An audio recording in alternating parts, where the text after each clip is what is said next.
Tote Brown could afford to wait. A man with a Winchester at 200 yards has all the advantage over a man armed only with a pistol, and Tote intended to give his man plenty of time to get away from his horse and the rifle in its scabbard. The horse was tied to a willow bush within 50 yards of Tote's concealment, and the rider was working his way farther and farther from the horse. To get his rifle, he would have to run toward Tote and right into the muzzle of his Winchester. Why the man was to be killed, Tote neither knew nor cared, but he did not know who had employed him for the job, and that he did not like. He only knew that he had been directed to a secret hiding place where he had found $250 and a message made of words cut from a book. The same amount was to come later if he killed his man. Tote wiped the tobacco juice from his mouth and settled himself more comfortably into the grass. This was better than the old days when he had been hired to kill rustlers and nesters by the Atlee outfit. They had always paid him in the same way, but that had been far from here. The fact that somebody nearby knew him from those days was obvious, but in the past he had received only $100 per man. 500 was more like it. Of the present case, he knew nothing. He had been told the man would be here, near this place, at approximately this time, and if he refused the job, he would be letting himself in for trouble. The message from the hollow tree had been very explicit.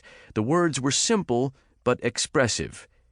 Deal McCarty is still alive.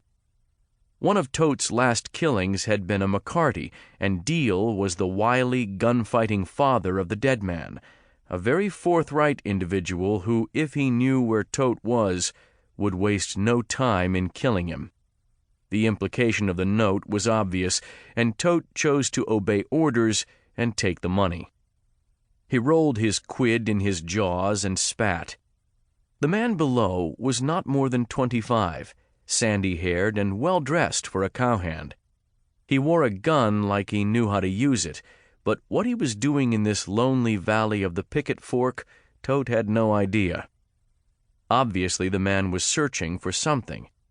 He had taken a sight on a hill, then walked across to a grove. Now he was studying the valley again, and his puzzled attitude was plain to the watcher. Tote sighted his rifle again, but as yet the stranger was not in the right spot.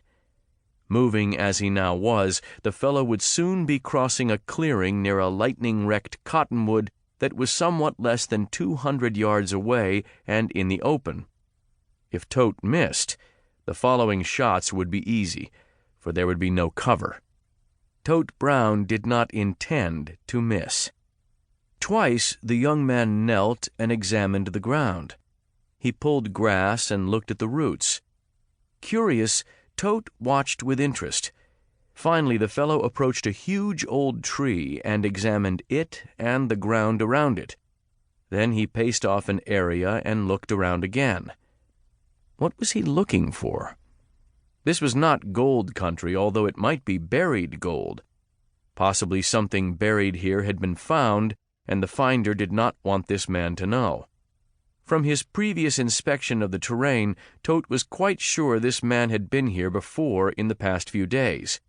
There were a good many tracks made by this horse and another. That could be the reason. Perhaps the continued search was worrying whoever wanted him killed. Again and again, the man returned to one particular tree. Through his glasses, Tote could see the young man muttering to himself, could see his puzzled, worried expression. Suddenly, the sandy-haired man pulled his hat down and stared right across the clearing toward Tote. The Winchester lifted, and Brown moved his left elbow forward, setting it firmly in the earth under the rifle barrel. He looked along the barrel at the man striding toward him. It was going to be easy. Mighty easy. As the man advanced, the sights moved up his body. When it reached his heart, Tote Brown would fire. As he cuddled his cheek lovingly against the rifle stock, his finger moved to the trigger.